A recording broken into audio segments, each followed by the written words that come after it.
Hi. Hey, where are you? I'm somewhere else. I am in the dungeon of my own making. I am in the Craving Strange dungeon right now because I am irresponsible. I am #unprofessional. #professional. Hashtag professional, but unhashtag. Dude, I totally forgot. We've been we're switching. Thing. We've switched a couple days, and it's a good thing, honestly, that I was able to stall. Yeah, it's a good thing, honestly, that you texted me and were like, "Are you almost here?" And I was like, "I'm almost at the studio where I'm going to do this today." Because Welcome to Bacon is my podcast. Yeah, because welcome. We made it. We're here. We're going to do this. We did it. We're going to do this regardless of if he's here or not. It's going to be a series of a couple of possible remote things. Even Poddex at poddex.com, even drinkwildbills.com, even grillyourassoff.com, even those sponsors were not enough for me to be on top of my shit today. Even though you can go to any of them and use the promo code BACON and get 10% off your entire order. Yeah. Knowing those things, still, I blew it. It's okay.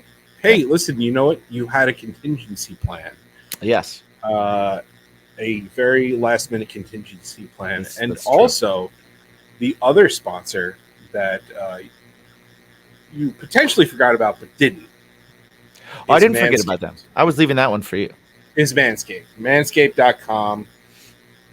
You go to Manscaped.com, use the promo code BACONPOD, and you get 20% off your order and free shipping. And you can get it on even things like this, the refined cologne. Can't spell refined without fine. Yeah. Refined cologne is wonderful. I like it. It smells a lot like their crop preserver, which is like that quick spritz down there. I have that. A lot. I have that currently. It's a lot like their body spray that they have as well. It smells a lot like that. That's nice. I do that on my arm. The moisturizer is very cool. Check out the refined. You won't regret it. Chicks dig it. But also, of course, you got your Perfect Package 4.0. Yeah. Which is gives you a perfect package. Exactly. And it honestly, if you've got a giant bush down there, if you just mow the lawn a little bit with the lawnmower 4.0, make your package look a little bit bigger. That's right. Again, also, if you let your bushes grow too big, you ruin the value of your neighbor's house as well as yours. Exactly. Yeah. Exactly. Absolutely. You don't want to get the homeowners association on you. HOA fees are a bitch. Mm-hmm. They are a bitch. But today, what's not a bitch? So Landscape your Manscape. Landscape your Manscape, 20% off. Bacon Pod, free shipping. We've got not a bitch. Jeremy Fury, lead singer of the really, really fucking cool band Jeremy and the Harlequins. And you said it mostly right, which is good. Overall, I've said it right. For some reason, at some point, I was pointed out that I did not say it right, and I thought I did. See if you guys catch it. Now, there's two things that are funny. The way that you pronounce Harlequin is interesting because you pronounce it like the fictional character Harley Quinn. Yes, I do. Right? Whereas a Harlequin is its own thing. Harley Quinn is another thing. Yes. That's the voice of... That's the clever name that someone figured out to say, we'll dress her like a Harlequin and we'll name her Harley Quinn. He does not dress any of his bandmates. He does not. But he's great. He is awesome. Great. He's a great interview. He's a Brooklyn. He lives in Brooklyn. He's from Ohio, but lives in Brooklyn. And we're definitely going to have to grab a drink with him. at some Yeah, point. he seems So, like he'd be fun to have a he's drink cool with. dude. Their new record, ABRA CaDaBRA, is out now. They have a bunch of music out. You can check all of them out. The record American Dreamer, Into the Night, Remember This. Brand new video out. One shot. Yep. In parenthesis of rock and roll. The video is out right now. Definitely check it out. And that'll save your life.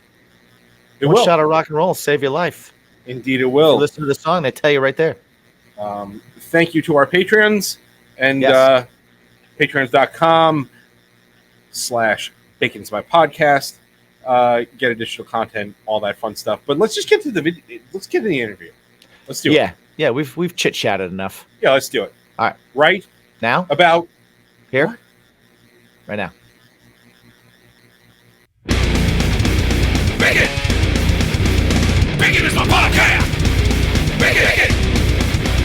Bacon is my... Bacon! Bacon is my podcast! Bacon! Bacon is my... welcome, everybody, to a very remote Yes. episode of Bacon is My Podcast, where today we've got lead vocalist from Jerry and the Harlequins.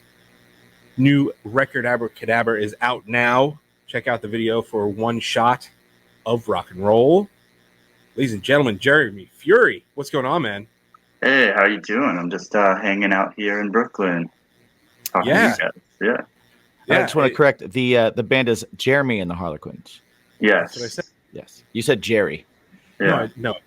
Yes, Did I? yes you did. It kind of did. You kind of did. Did I slur? It was. Yeah. You just didn't say all the letters. You would fail Okay, a sobriety test. I literally just started this. Well, You don't have to lie about it. well, it's Jeremy, fine. we have a long No. history of Mike mispronouncing things on the show, so Okay. that is You've made the highlight reel. he is Okay, he is great. on brand. With that. Awesome. Yeah, no, this is what I do. This is what I do. So, dude, thank you for coming on the show. Thanks for having me. I'm really, really excited to have you. Before we got on the air, I was telling you about how I discovered you, and like, I just listened. You know, your PR agent reached out and sent us some of your stuff, and I was like, this is cool. This is different. I mean, it's different for now. Yeah. It's definitely like a throwback, but like it's like a 50s, 60s, more modernized version of rock, and you guys lean like all the way into it, which is the only way you can do it. But what got you to that sound? What brought you there?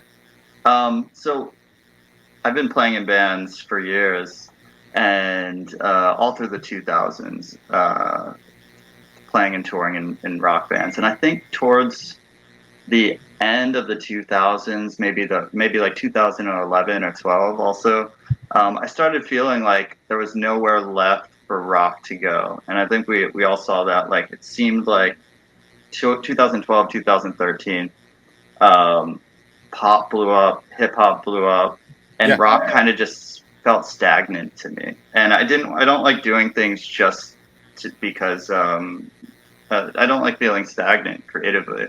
And I felt like the only place left to go was to completely strip it down and take it back to like where rock and roll began, because that felt fresh to me. And it wasn't like a calculated idea. It was just I started listening to a lot of stuff that I think I was listening to when I was like 7 or 8 years old. Like my dad would play like Richie Valens, Elvis Presley, Buddy Holly, Chuck Berry, Little Richard, stuff like that. And I started listening to all those records again, and it just felt like very vital and struck a chord. And so I was like, I want to start something new. And if you listen to our first record, American Dreamer, it's even like more so stripped down. We did the whole record in a day and a half, just in the room together. That's awesome. Nice. And it was like it was very derivative, but but I still feel like we had our own sound in it. Like I don't want to feel like we're like those bands that play like like the I don't know, like at a carnival or something, or like Okay. you know, I want to still play like in clubs and stuff. So, and then from there, then I started feeling like I can't just stay there either. It has to grow. And so from every record, kind of expanded the sound a little bit. On our second album, Into the Night, it has like not just 50s, 60s rock. It has maybe a little bit of Americana and folk into it. For our third album, Remember This, we wanted to make then like still influenced by 50s and 60s rock, but make an American rock record. So the production is a little bit more slick. And then on this one, you know, we recorded it in the midst of the pandemic, and I think we were like, we want to be true to our band, and our sound, but it was kind of like, I feel like everyone was feeling like, who knows what the world's going to be like tomorrow? If there's going to be a world that might, you know, people, you know, didn't make it. So we were kind of like, if this is our last record, what do we want to do? And we don't want to hold anything back. We want to put all the bells and whistles onto it. Just throw everything. Yeah, do everything we've ever wanted to do. And so that's what this record is. Nice. Like that's what I was saying before, like when we were doing the what's your big in 7 questions, when I was trying to describe your band was, yeah, there's the 50s and 60s elements there.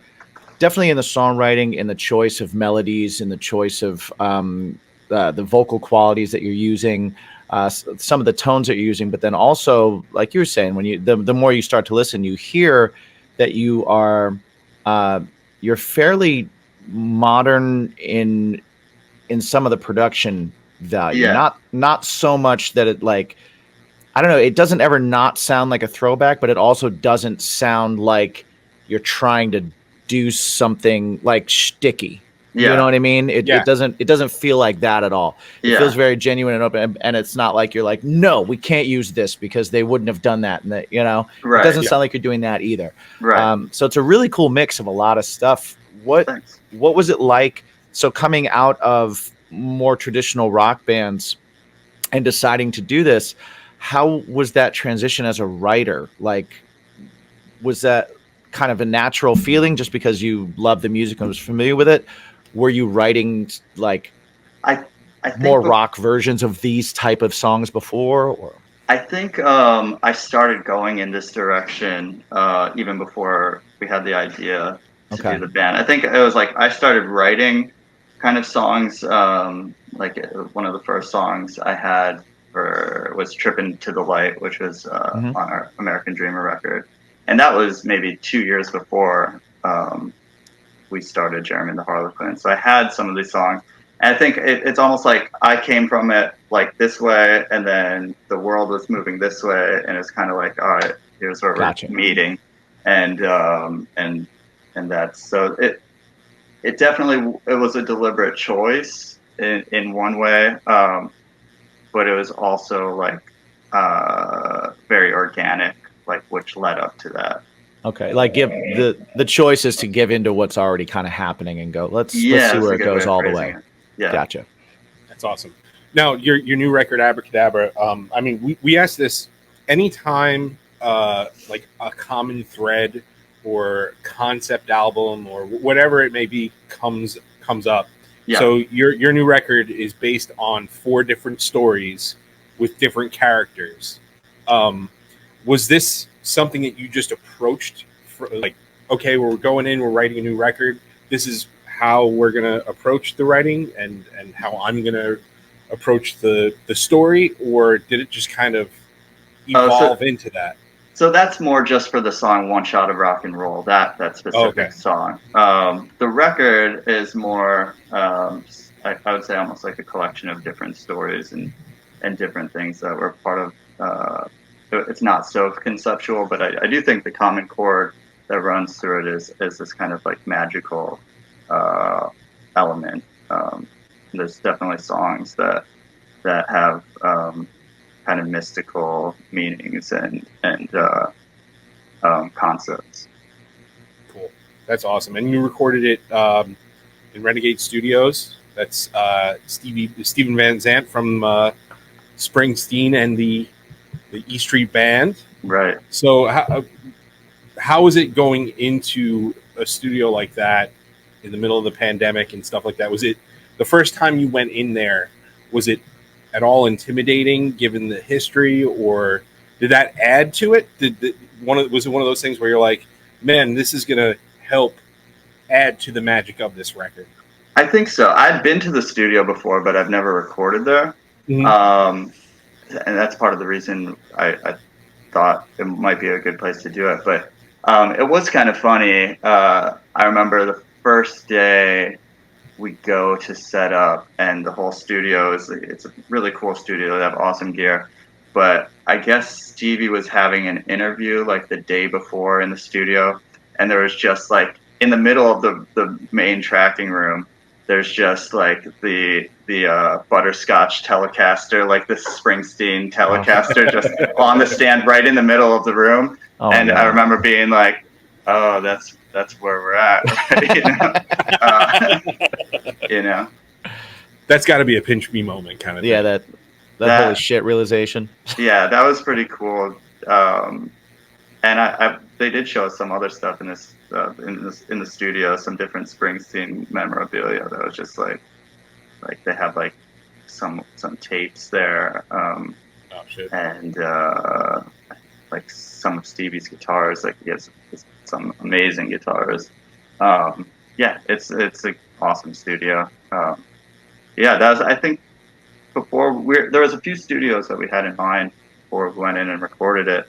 And we started thinking about, wait a sec, like there was one studio that was like a big room, but like very lo-fi gear. There's another that could have gone far away to record it, just like tons of different studios, I guess. But we were kind of like, well, what kind of record are we making here? And then like, it just seemed obvious that we should record it at Renegade. I think it's more obvious now that the record's done, but it seemed like when we were deciding, we were like, this is just the obvious choice for this record. Yeah. Now, when you guys recorded it over the pandemic, how much of the songs were written prior to like shutdowns and not being able to go out of your house and all that stuff? And you know, Brooklyn is in the city, considered a part of the city, so you guys had much heavier restrictions than even we had in Long Island. Yeah. So how was the writing process going into that record? Was it a lot of separate kind of things and then everybody coming together finally, or how'd that work? Honestly, I probably had a little bit more than half of the songs on the record done. And we actually wanted to record. We were with a different label at the time. We wanted to record prior to the pandemic, and it just didn't happen. And then we parted ways with the label we were on. And then everything shut down, and like everyone else in the city, pretty much like locked in my apartment. You know, I'd go outside and take walks, but nothing was open. So it's kind of like, all right, that's obvious what to do now because we can't play shows. We can't get in a studio. So I guess it's like the universe is telling me keep writing. Right. So I just like kept doing that, and like also just like everyone in our band got COVID before the shutdowns. We played a show on March 7th. Overachievers. Yeah, we're leading. We're very early on things happening. Right. But we played the show on March 7th, so we all got sick. Everyone in the band and pretty much everyone at the show too was sick by March 10th or 11th. Oh man! And then everyone was pretty much better by. I mean, I lost my taste and smell, but besides that, like I was pretty much better by March, I would say 17th. And then everything shut down, like, I don't know, 20th or something. So that was kind of like, well, what do I do now? Like, I feel fine. I just, it really felt like, you know, those movies where it's like the zombie apocalypse. Cause you know, I'm like, I felt like I sort of like woke up and I survived this apocalypse, and like Right, I go outside, but no one's around. Everything's closed. Windows are boarded up. You know, and I'm just like, what am I supposed to do? You know, and it seemed like the whole world was like, COVID's coming around. Like, it's like, yeah, I just had it, you know? So really it was like, I would take, walks to the water. I would take walks and drink on the street and write music. And we did that up until, I think we didn't get together till like May, I want to say. We started, I guess what you'd call pre-production rehearsals just in my apartment with acoustic guitars, because even the rehearsal studios weren't open. right. So we had nowhere to rehearse. So we just kind of flushed out the songs at my apartment. We got into the rehearsal studio, opened up, I think, in like June. And so we rehearsed, or maybe it was July or August even. Rehearsed full band for a couple months, and then really kind of nailed it down by like September and went in the studio in October. And then we cut all the music at Renegade. We did the vocals and mixing in LA in December, and then the record was finished. That's awesome. What's up, guys? Going to talk to you a little bit about our sponsors real quick. Just want to start off with grillyourassoff.com. If you are going into grilling season like we are, then you know that you always need a little rub. You always need a little sauce. You need something that's going to help your grilling get better. Help those chicken breasts, right? They get a little dry sometimes. You want to make sure you're saucing them up. You want to make sure those ribs have got a nice dry rub and a saucy rub. Go to grillyourassoff.com. Check it out. I've used their stuff. It's delicious. 10% off with the promo code BACON. Another place you can go to get 10% off with that promo code, drinkwildbills.com. They've got delicious sodas. They've got all sorts of different flavors, from sarsaparilla to birch beer to you name it. You got your root beers, you got your cream sodas, you got your creamsicles. Yeah. Sugar-free for you guys. Sugar-free. Watching the waistline. Indeed. And also, they've got some great jerky stuff. They've got the brisket bites are A+. Indeed. A+. And if you go there, go to drinkwildbills.com, use the promo code BACON, get 10% off. One more place you can use that same promo code BACON is our oldest sponsor, Poddex. If you're a podcaster, if you are a budding interviewer, if you are just somebody that has a hard time talking to people every now and then, or want to do something fun with your friends, check out poddex.com. They have these decks of cards, 50 cards per deck, 50 questions. Check it out. Learn things about your friends, learn things about people, learn how to talk a little bit more and be a little bit more comfortable. Always use the promo code BACON. Again, to get 10% off your order. They got cool swag too. Indeed. And last but not least, of course, always frame the balls. Yes. Is that what you do? Frame the balls. Frame the balls? Well, You could frame the balls. You could, though. You could. But if you got a bush, it's just not. It's the summer. Get rid of it. Get rid of it. Yeah. Use the Lawnmower 4.0. Use the perfect package and go to manscaped.com. Use the promo code BACONPOD. You get 20% off your order. And they've got all sorts of great stuff. If you're a guy who's looking to feel so fresh and so clean. Indeed. And not only do you get 20% off, but you also get free shipping. Free shipping? Shine up those balls. Get rid of that bush. Clean yourself up. And if you don't Indeed. clean yourself up, start. Yeah. Bacon Pod, 20% off, free shipping. Check it out. Thank you to our sponsors. Thanks for hanging out. What's your bacon? What's up? It's Josh from Glasslands. You can check out our music at glasslands.co. And you've been consuming Bacon Is My Podcast.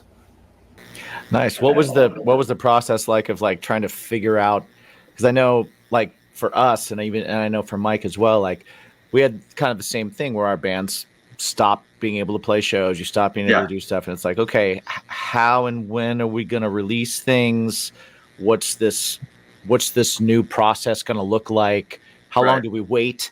You know what I mean? Like, what are we waiting for? What's the, what went into like your decision-making process of like, okay, we've got this record. When do we put it out? Did you have a date always in mind? Did you kind of like, well, let's feel this out? You know, a lot of people are doing the singles thing to lead up to stuff. Yeah. How did you kind of make those choices?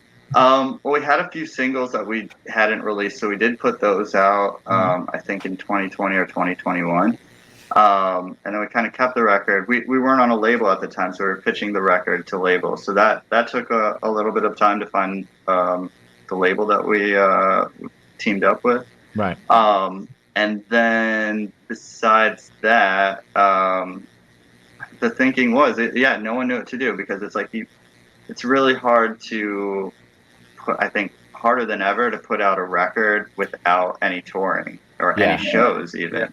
There's so much music coming out every day that it's just like, all right, the music will be out, but how is anyone going to find it? Right. What's, we've run ads. It's like, so is everybody else. And now everyone's only online, living online. It's like, how are we going to like stick out if we're not playing shows? So that was kind of the delay, because we had the record done for a long time before it came out. But we didn't want it to kind of just come out and us not be able to do anything. So we talked about it with our label, a lot of like, it's like kind of like a marketing decision of like, and it's kind of guesswork, because, I think it would have come out sooner, but then it was like, everyone thought, a few times that we were done with COVID, and then it was like, all right, now we're back in, now we're back in. So it was like,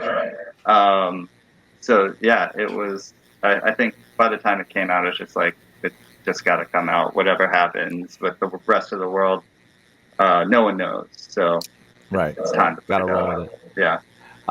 Is this the longest that you've kind of, for lack of a better term, sat on a record that you had finished? Yes. I had a record one time. I think it got pushed back about a year. Okay. Which is, it's the hard. I mean, at least this was understandable, because it was like, literally there were no venues. It was harder in that case, because it was like my previous band was like touring a lot. And then the label was like, no, we're going to push it back. It's like, that's the hardest thing. It's like when you're like, playing shows for months and months and months. Yeah, and you're in the middle of it, but you're also writing stuff, I would think. You know what I mean? Yeah, well, it's hard for me to write on. I mean, I write ideas on the road, but like, I definitely really need to be like, I think having the absence of performing like makes me really focus on writing. So what's your process? Are you do you like sit down with a notebook and jot out ideas? Do you sit down with a guitar and kind of blast through things? Ideas is a little bit of everything. Yeah, so I usually write all the songs on an acoustic guitar, at least all the songs for the Harlequins. I used to write on piano too, but in the past however many years it's been guitar pretty much solely. Okay. But a lot of times I'll come up with a melody or a lyric idea first, and I'll usually record that in my phone and save it for later. Voice memos, man. Yeah, and then I'll kind of take that home and expand from there. I feel like once I have a piece of the puzzle, then I'm kind of off going. And sometimes that process can take 20 minutes to write a song. Sometimes it can take 3 weeks, Right. I don't like forcing things to. Yeah, for sure. What's the best voice notes title you have for a song? I think what's the funniest thing is like sometimes the voice notes they pick like the restaurant or bar, put your or location. Location. So I don't know. I always find it funny. It's like like this random street that I've never been on, and like, why is it like Tracewood Drive? Like that's not what this song is about, Right. One of mine is like B bow, B bow. Yeah. It's I've got a bunch of those. A curse. I'm kind of curious. Yeah. Well, anytime we get writers on, we definitely have the voice memo titling question, just because we can scroll through ours and it's like, oh, this one I put a progression, so it's like or this one, you're in E flat and you're playing Yeah. these chords, you know, and then there's some of them are like Mike said, it's B bow, B bow, and Yeah. then sometimes it's the street and the time that you're on. You just Right. recently sent one to me that's in D sharp like an asshole. Yes. Yes. That's it's a good one. It's a good one. I'm just going through mine now. I go to this gym called Crunch, and it's like Crunch 9, Crunch 8, Crunch 7. What else I got? Terminal A. I'm assuming that's the airport. There you go. It's got to be JFK, hopefully, yeah. not LaGuardia. Fuck LaGuardia. Oh my God.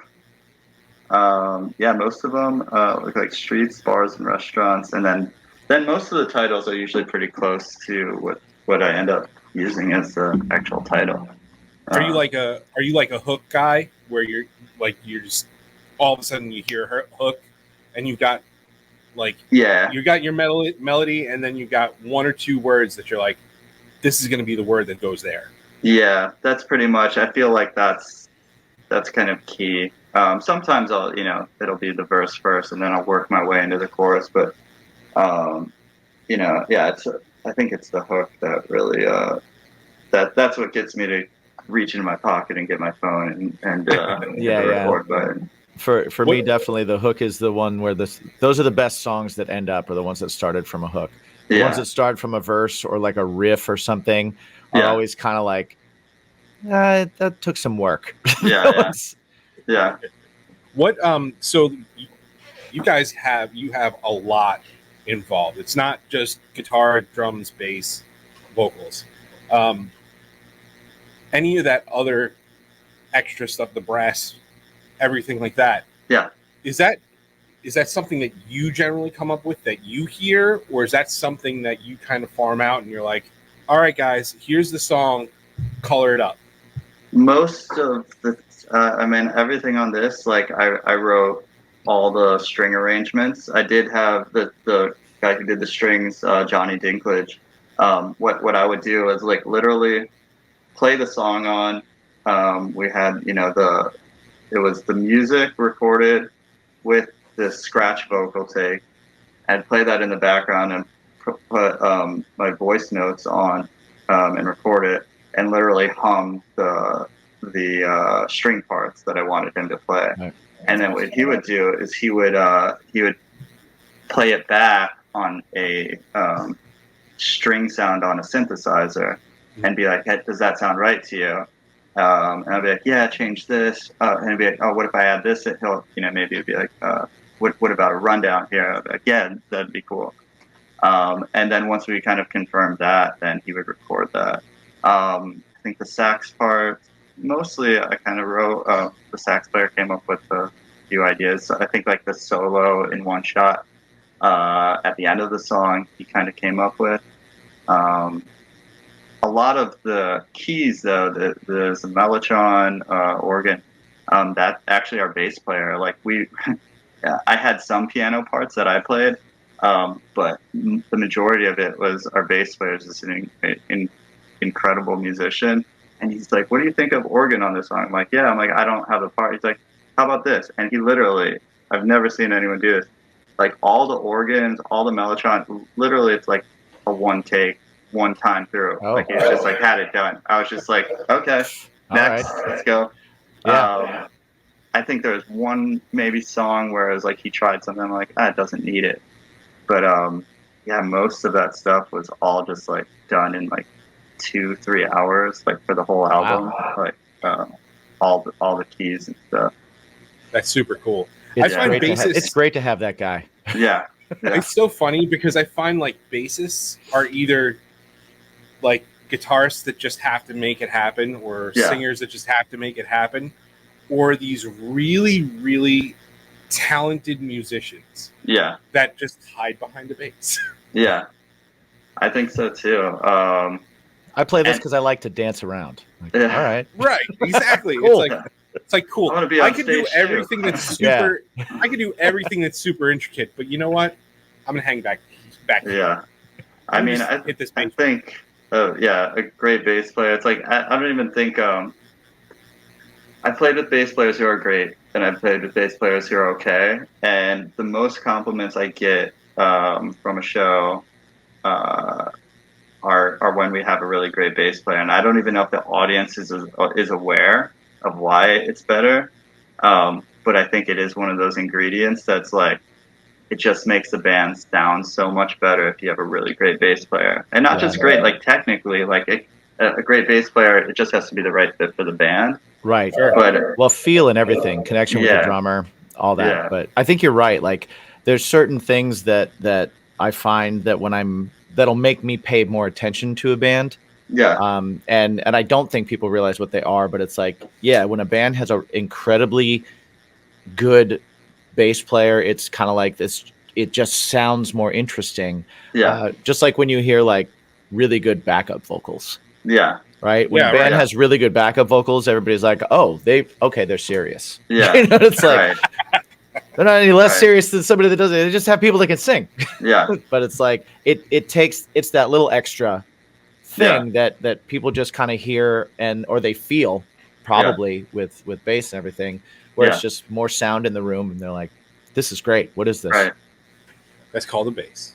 Yeah. So what we love to do here is not just talk your record and your writing process, stuff like that. What we like to talk about is your bacon.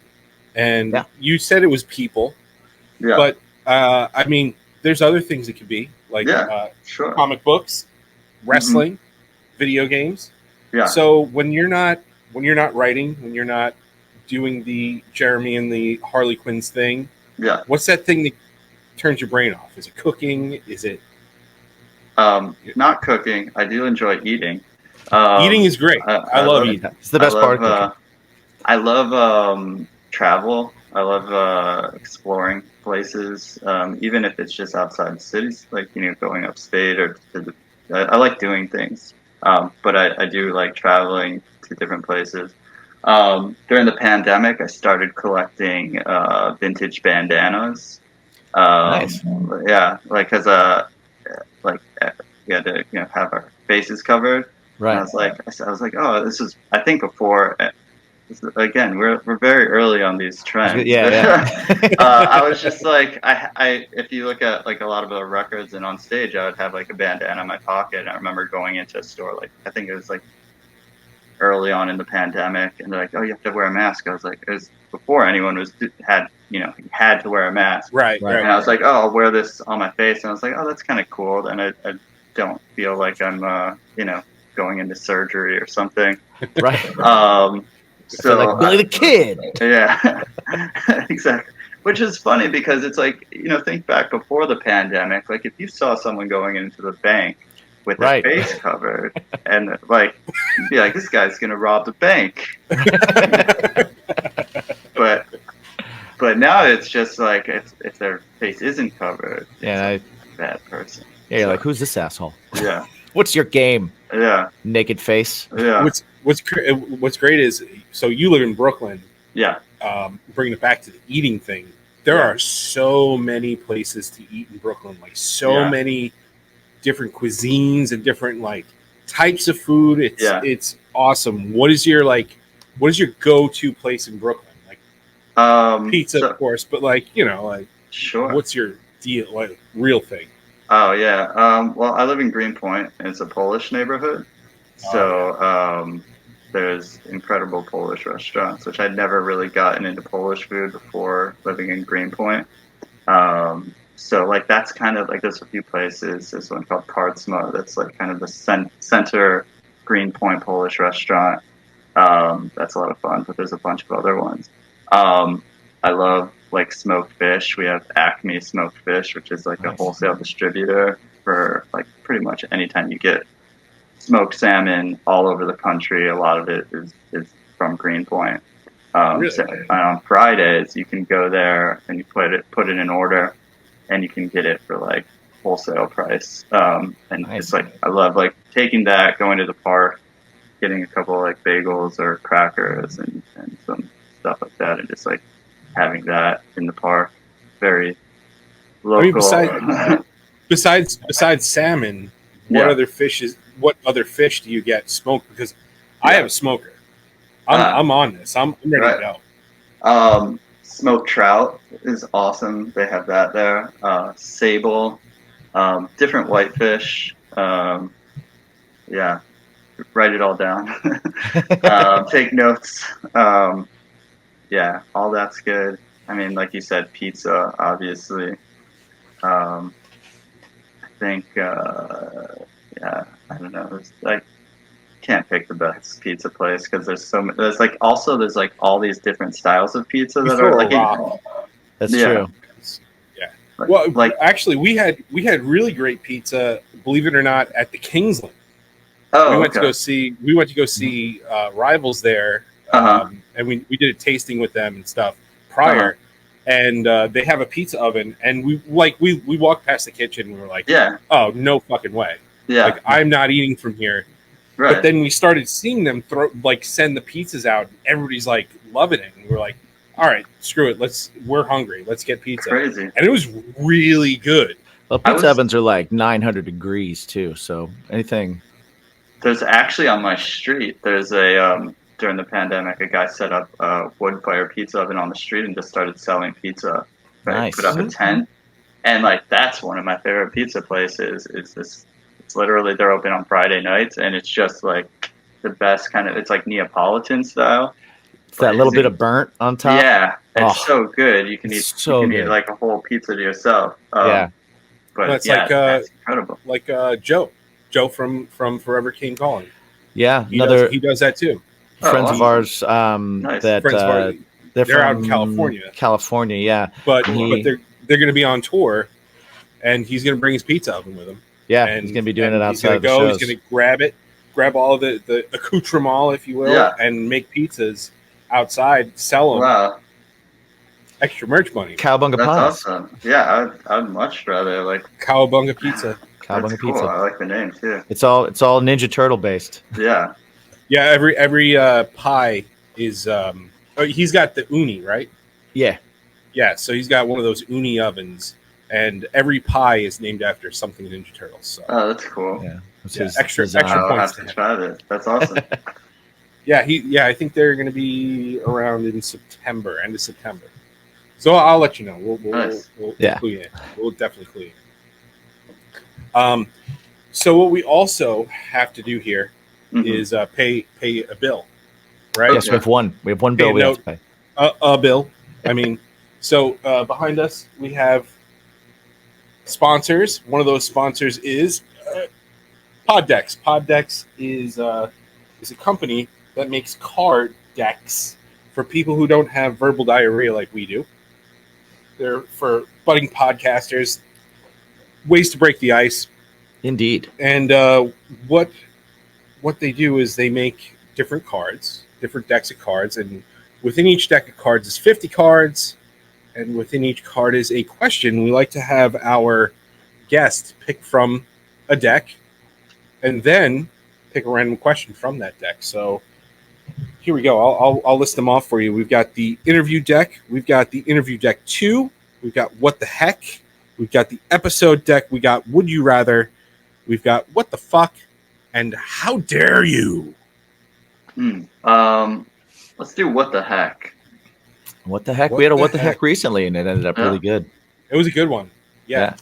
It was one of those things where I was like, that should be in the what the fuck deck. Right. Not the what the heck deck. These started like PG, but then all of a sudden he was like, gloves are coming off. Yeah. So I'm you never know what you're going to get. You never know what you're going to get with these decks either, because it's like it could be a very benign question, or it could be just like a what did you just say? Like you never know. Yes. So while Mike is shuffling, I will just let everybody that is listening or watching know that you can go to poddex.com to check out any of these decks. Plus, they always have new ones coming out. There is also an app if you're into that.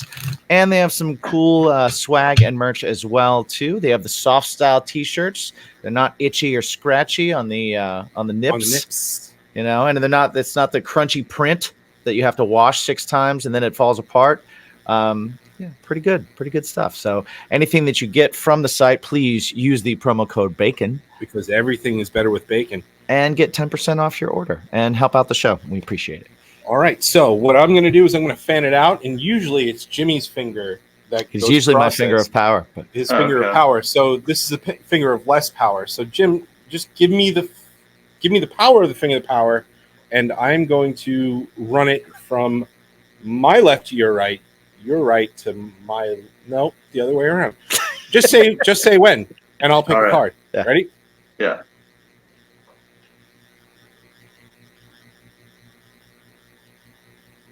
That one. Right there. That one. Yeah. That one. It looks like a good one. Yeah. Ooh. Do you have a signature move or quirk that people notice or comment on? I feel like a singer who's on stage Yeah. absolutely has we all have something. Yeah, we have some Yeah. face we make. Or Definitely on stage. I always do this. I do a lot of things with my hands. Like I always do this kind of thing. Like I always put my hand out. I've been doing that for a long time. Sometimes like I'll point, but it's kind of become like this kind of like Jedi kind of thing. Nice. I guess, you know. This is less aggressive than a point. Yeah, It definitely yeah, is. Yeah. yeah. Well, I'm not sure when that switched over. I think maybe in the last few years. That's when you came into your own as a Jedi. Apparently. Yeah. When I completed my training. Exactly. Graduated from Padawan. It's funny because I never had it as a singer, but as a guitar player, like when I was only playing guitar, people used to say that it looked like I was clamming because I'd just stomp, and the way that I'd stomp, I would just like kind of dig out, and they'd be like they're like, oh, Mike is doing the clamor, and I'm like, what are you talking about? And it lasted for a few weeks or a few months rather. Yeah. And I was like, what the fuck is he talking about? He's like, oh, that movie you do on stage. I'm like, God, now I'm gonna be self-conscious. Yeah. Yeah. It was. Right. Do you, Jeremy? Do you remember your first time playing singing on stage where you didn't have another instrument and you were just singing? And what did you do with your hands at that point? Because I find that That's to the best be question ever. I find that to be an interesting thing for people their first time on stage without the safety of an instrument. They're like, my hands, what do I do with these? Yeah. I think, I usually use a mic stand now. I think at the time, like when I first started, I would hold the mic, and I think I just probably put my left hand down. So I don't think, unless maybe I did one of these, I don't know. It was so long ago, I can't remember. Right. But I do know that I used to like hold the microphone more, and as opposed to keeping it on the stand. So that takes care of one hand. Right. See, what's weird for me, and I talked about this on the last episode, is that I'm a righty, but I hold the microphone with my left. Like I'll wrap the cord around and sing with my left. Yeah. And my right hand just kind of knows what to do. Yeah. It's weird. Yeah. It's very weird. I'm trying to think like, I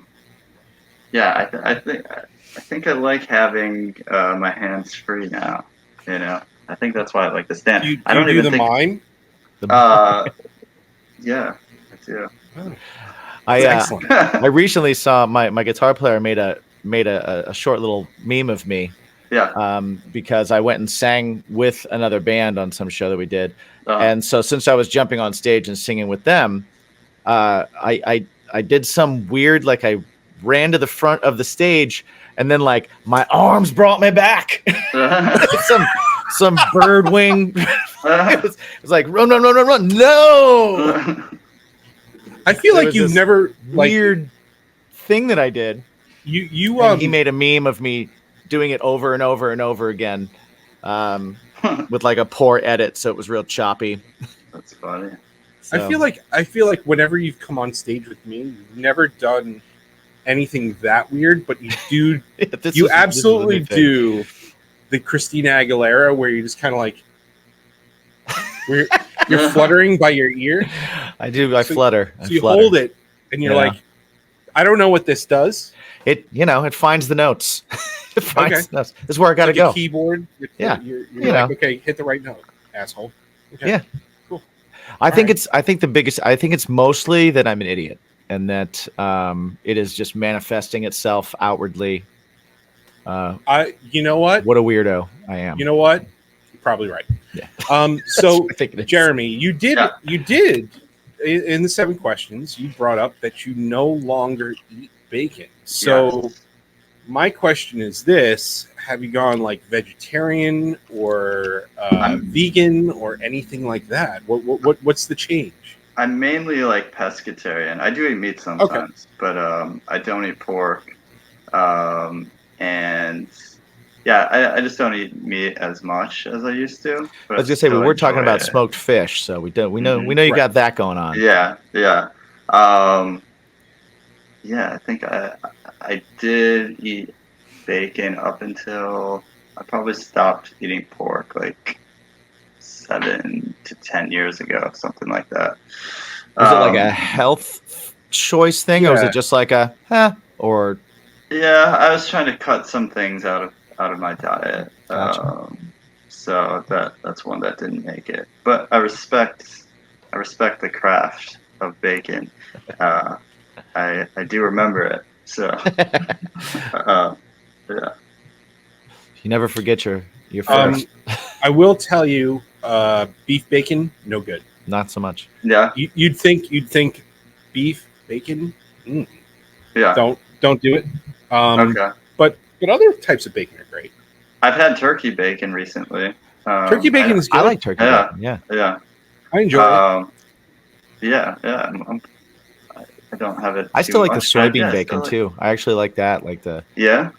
my grandfather You've had got it. you've So, got like sentimental. yeah, it's like stuff. so I remember it from like being a child and visiting my grandfather, and they didn't have real bacon because he wasn't eating it anymore because he had like 2 heart surgeries. Uh-huh. So he was eating soy bacon, and I just remember it being like super crunchy, and I was like, this is fun.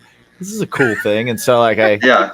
it's still in my brain where I'm just like, yeah, I'll see like the Morning Star Farms Yeah. thing in the freezer that's section. nice. I'm like, yeah, I remember that. Stuff's good. I did. There's a restaurant, coffee shop around the corner from me, and they have a vegan BLT. And I just had that like 2 weeks ago, and I liked it because Yeah. I don't know, the vegan food industry has gotten so good. One of the pandemic things I got into was the Impossible Whopper. So Okay. I'll eat burgers, but my roommate was he was going, I don't know, semi-vegan for a bit. He's not anymore, but he was like, "Have you tried these things yet?" I'm like, "No, but I would." And I was like, I remember I got it, and like I took a bite. I'm like, "This is just a Whopper." I'm like, "Oh, let me take it back. They've made it wrong." And Right. they're like, "No, that's the Weird. Impossible Whopper." And I was like, "What?" I'm like, my mind is blown right now, you know? This shouldn't exist. Yeah. It's funny. Like just recently, like over the past 3 months or so, I was like, you know what? I'm sensitive to dairy and stuff like that, so I went to like the vegan section because that's the only place that you can get dairy-free cheese. So I started going there, getting the dairy-free cheese, finding the right one, stuff like that. And then I also like, again, I love cooking and stuff, so it's like you start to peruse down and you're like, oh, okay, well, you know what? This is a meat substitute. Let me try that out. And this is a meat substitute. Let me try that out. So I still haven't cooked with Impossible because it's so fucking expensive. Yeah. But I've done like seitan. I've done jackfruit. Jackfruit's pretty fun. Yeah. I love doing like pulled pork sandwiches with that and stuff. Yeah. So I've embraced it. I'm not like I'm certainly not vegan. Yeah. I'm certainly not vegan. But I'm gonna embrace like, hey, like you said, we don't know what's gonna happen. Embrace all cuisines, man, because at some point, those choices are going to be different. Yeah. I mean, like I said, I'm not vegan, but if a friend of mine wants to, like, oh, there's this really good vegan spot, I'm like, yeah, let's do it. I'm not like, no way, we can't go to vegan restaurants because I'm not vegan. Like, right. I eat vegetables, so I can eat. Right. Vegetables, I'm allowed. Yeah. There are definitely people who are just like, no vegetables. Yeah. Yeah, I know a couple that like. There's like they're usually like 5 or 6 years old. Well, yeah, my kids don't love veggies. Oh, you know what? I take that back. My daughter, will eat all of the vegetables. Yeah. Unfortunately, like she used to love Brussels sprouts. Uh-huh. Now she won't eat them. I don't know why. Like all of a sudden, she's Yeah. gotten very picky. But Yeah. like my son, as soon as he gets to the vegetables, I could Yeah. give him like a teaspoon full of meat Yeah. and a teaspoon of a starch and Yeah. one string bean, Yeah. and he'll eat the starch, he'll eat the meat, and he'll Yeah. go, I'm full for now. It's For like, now. dude, you are not full. Yeah. I've seen you eat more than me. Yeah. Eat the goddamn vegetable. Yeah. Eat it. But yeah, definitely. I always, anytime anybody like says, "Oh, can you eat whatever?" It's like, you're a fucking child. Yeah. Get over it. Just I fucking get had over a friend who, up until he was like, I want to say almost 30, all he ate was pizza and candy, like Wow. Dude. Skittles, gummy bears, gummy worms, and that kind of stuff pizza. That kind of stuff is more prevalent than you'd think. Yeah. It's crazy. Yeah. So is diabetes. What's that? So is diabetes. That's way more prevalent. Yeah. I think those Yeah, numbers are correlated. Yeah.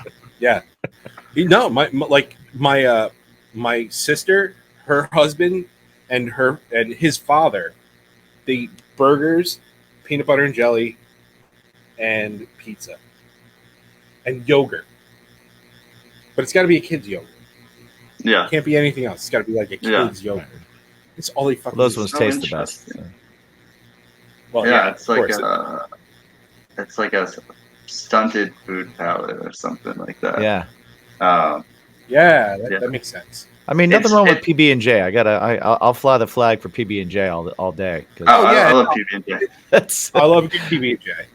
Yeah, Vegan. I think it's delicious. It's funny. I was just thinking about the friend who he has moved on. He does like good food, but he's on the whole keto diet thing. okay. And we went out for well, breakfast.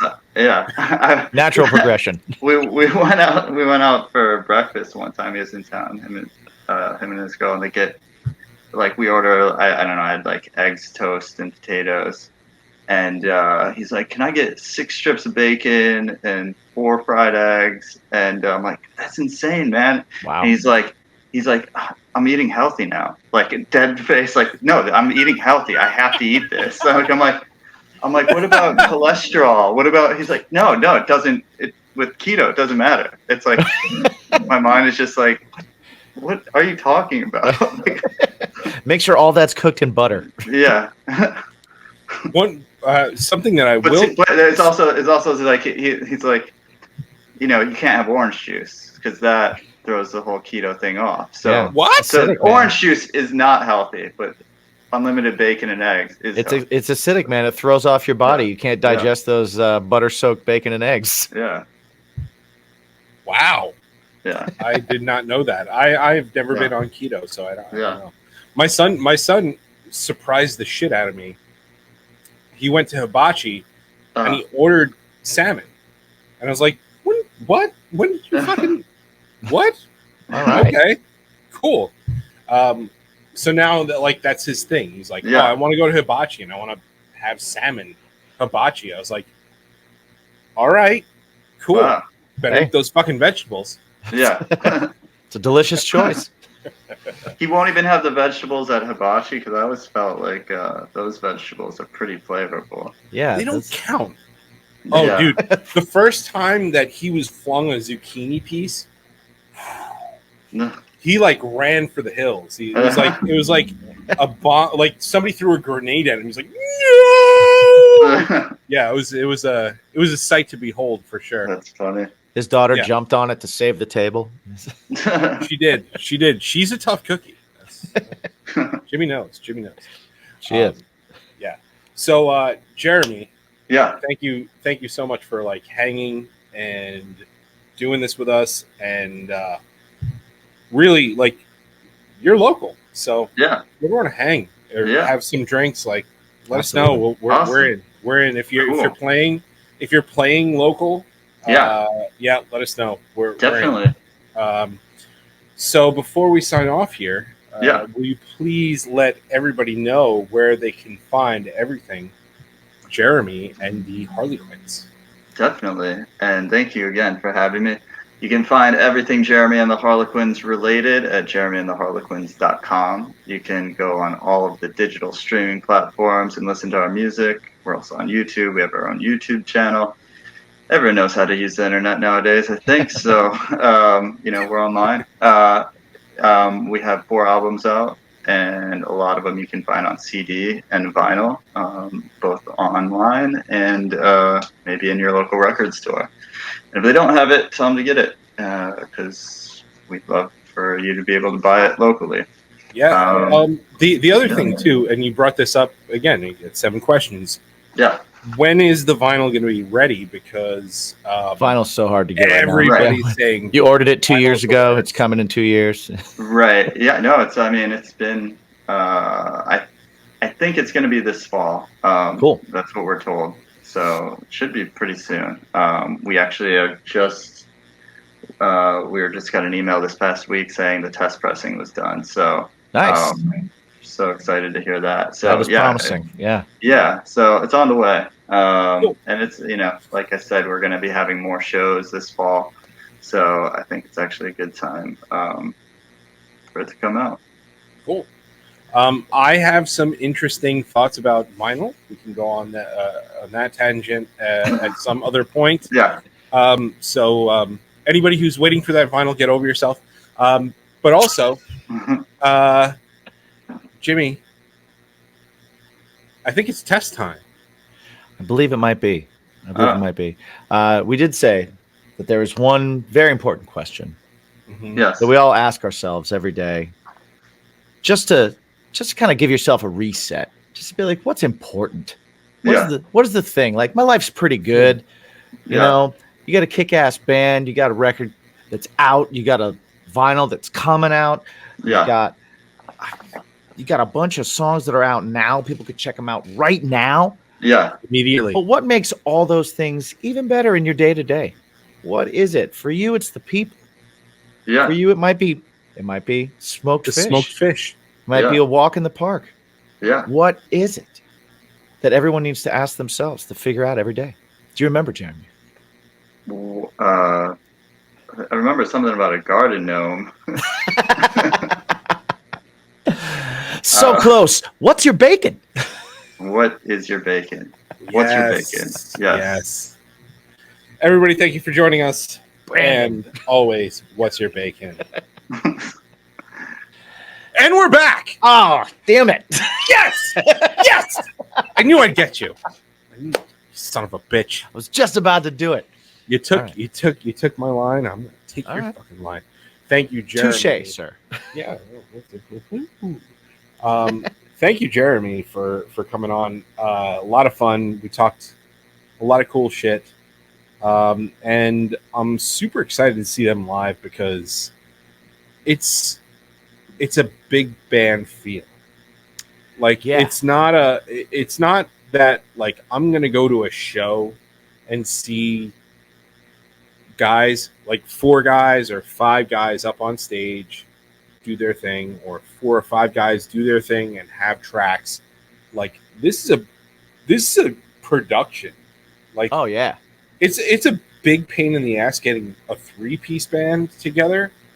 What he has to deal with, fuck that, is what I have to say. I used to deal with it in Brooklyn, too. Right, exactly. Well, Like, some of them setting up are rehearsal schedules and all that. That's crazy. some of them are from around here. Some Right. from Belmore, Massapequa, that kind of stuff. So he's familiar with the area. But I do digress. Go see them. They're going to be out here in the fall. They're going to be out on the road in the fall. So definitely check them out. Check out their new record. And always remember to check out my buddy Jimsy over there. Oh, yeah. Hey, you can check me out at Jimmy G Shoes everywhere on the socials. You can check out my band, Craving Strange, at cravingstrange.net, where you can also just connect to all of our socials and all our stuff right from there. We do have new music out, I think. Pretty sure. You can also check me out as one half of the Dashing. Bacon is Dashing. Yes, bacon is my passion. That's right. Indeed. That's right. You can find us. Well, I mean, you can find us over at baconismypodcast.com, and you can just find all kinds of stuff where we are, where Bacon is My Passion has music, where Bacon is My Podcast has fashion, all these things, all the things. All and the the other things. half of that, the jelly to my peanut butter. Because I'm sweet enough. That's right. That's right. The chocolate in my milk. That's just weird. That's The yin to my yang. okay. Let's end it there. All right. While you're ahead. Yeah. In my head, I don't know. Mike, where can they find you? You can find me personally at me, my own self, Mike, on the Instagram, Twitters, and the Facebooks. My band is Something Heavy at Something Heavy Music on all social media platforms. Something Heavy on the digital streaming platforms. We're going to have new music out. We should have music out now, but we don't. I think maybe. Yeah, But we'll have I love it it. soon. It's that one song that you sing. The song with the thing and the Yeah. notes and the chords and no grandpa's guitars, Right. and it's wonderful. So yes, so check us out. Also, please remember, if you're making it all the way to the end of this episode, please 5-star review, please follow, please subscribe, share, do all those things. Help us beat the algorithm, because that's what we all have to do. Beat the fucking algorithm. Yeah, you know what? I want to know who makes it to the end of these episodes. So I would love it. I would love it. Let's make a contest. We'll give something away. We'll give something away. I want you to hashtag Bacon is My Podcast. And I also want you to hashtag Burnt Ends, because that means you got to the end of this episode. Oh, I like that. I like that. And then you know that I said that. And if you do make it to the end, we will give you what are we going to give them? Let's see. How about this? Some refined cologne. We'll give you the Manscaped refined cologne. We will send you your very own bottle, and you can check it out. So once again, send us, give us a hashtag Bacon is My Pod, hashtag What's Your Bacon, hashtag Burn Ends. Burn Ends. And then we'll know you made it to the end. Yeah, we'll know. Yeah, that's important. And we'll pick one at random, unless there's only one person that did it. Oh, look at this! It's like a box. Ooh, it's even got the silica gel. I won't even eat it. That is. I'll send it. I'll send it with this. It's like I said, man. You can't spell refined without fine. Fine. But Jimmy, what do they always need to remember? Oh, well, it's clearly the most important question you can ask yourself every single day. Mm-hmm. You wake up, you're kind of like, oh, I like my pillow. Here's how many I have on my bed. Oh, I like these shoes. I feel pretty good today. I did my stretches. I like my breakfast. But what makes all that stuff a little bit better? What are you going to do in that day that makes all those things a little bit better? What's that added ingredient in your life? It just makes it a little bit tastier. What is it, Mike? What do you ask yourself? What is your bacon? It's your bacon. Well, peace. Well, peace.